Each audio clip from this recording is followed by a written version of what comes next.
We're stoked to have our next guest on the show. His latest album is called Drive. EDM producer and DJ Gareth Emery. Welcome back to San Francisco. Thank you, man. Good to be here. Always a good time in the Bay Area. We're catching you right now after your major big set at Fort Mason. Yeah. July 4th weekend. And you just had the kids jumping around and really excited and crazy. And yeah, man. Today was incredible. I mean, like, to be honest, like, I have a kind of love affair with San Francisco. When I come here, the shows are usually like a pretty high standard, but tonight, like, wow, just blown away. Like, I think it was like, I don't know, like 5,000 people, which is way bigger than I've ever done in San Francisco before, and what a crowd, like, just incredible. Yeah, you know, when I see the people doing their, thing, they're dancing, they're just jumping and all this other stuff, it made me kind of wonder, what kind of music do you listen to get you up to that level?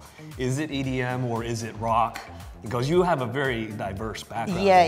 I mean, I listen to a lot of EDM, but I'll also listen to a lot more laid-back stuff. So if I'm getting ready for a show, I'll normally listen to something way more chill, like, some Loco Dice or Sasha or something. Oh, really? Yeah, some of the more kind of like, deeper guys, just because you can't go full pelt all the time. And that means when I get into a club and I start playing my music, it's a natural progression from like the deeper, more groovy stuff to the sort of music I play. Okay, how about this? Because I want to really know what you do in order to get to that level of going like this. So what about when you got married and at your wedding? Yeah. What kind of music did you have? Did you have a band? Did you have a DJ? You know what? Obviously, being a DJ myself, I'm very particular about playlists. So, we had a DJ, we had a couple of DJs. My good friend Blake Jarrell flew in and played a little set for us. Oh, wow. Which was awesome. But me and my wife, the DJ before him, me and my wife gave her the entire playlist. We wrote out all of the songs we wanted to be played, 100 tracks or whatever, and was like, this is the playlist.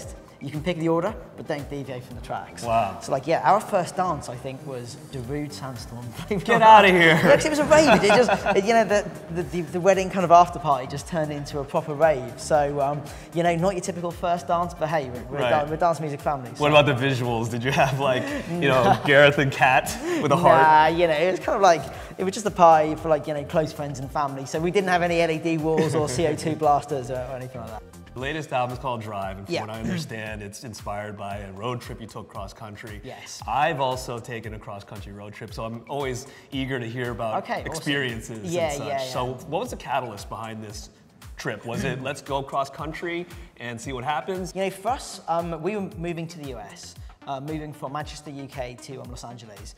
And we'd both always wanted to drive across America, and I'd never done it. I'd flown in and out of the major cities many, many times. So I'd been to the United States a lot, but I'd never seen what was in between them. So we flew into New York, we did the East Coast, and then we drove through Virginia, Tennessee, Arkansas. So you did the southern route then? Sort of the central route. And then we picked up Route 66 in Oklahoma, and then took Route 66 all the way from Oklahoma to LA. Wow, that's very stereotypical. Oh man, and it was just amazing for me. Now, did you calculate particular cities to stop off at? Because like I said, for us, we were like, all right, we definitely want to go to Chicago. We rented bikes, we stayed there for a couple days. Yeah, I mean, we really did not. I mean, we knew there were certain major places we did want to stop at. So like, obviously we were going to be going through Memphis, so we had to go and like check out Graceland and stuff. Oh wow. And there was a few other places, like, we were going through like Albuquerque, we wanted to go and find Walter White's house from Breaking Bad, like silly little things like that. But what I loved most about the trip was, my life generally runs on very rigorous schedules. Like, you've got to be at the club at this time, then you've got to be at the airport at this time. And it was amazing not to have that. We jumped in a car and we drove. And when we got tired of driving, or the sun set, we'd go and find a hotel. Wow. We never planned where we were going to stay. Okay. And we stayed the night, and then the next day we started driving again. So how long was this drive then? It sounds like maybe a week or two? No, in total we took like 2 weeks to do it. Because we made a lot of stops, and it was in January, so the weather was extremely harsh in a few places. So we ended up like stopping in Albuquerque like a couple of days because the weather was so bad we couldn't really get out. But I just love the free-form nature. The fact we didn't plan the stops, we just literally drove, and then when we felt like stopping, we stopped. It was cool. Any place in particular you think you might set up shop and maybe have an extra house or something like that? You know what, for me, I'm kind of a city guy. I like living in the city. Yeah. I like having like amenities close to me. Amenities. Yeah, like good restaurants and stuff. Right. I love visiting those places.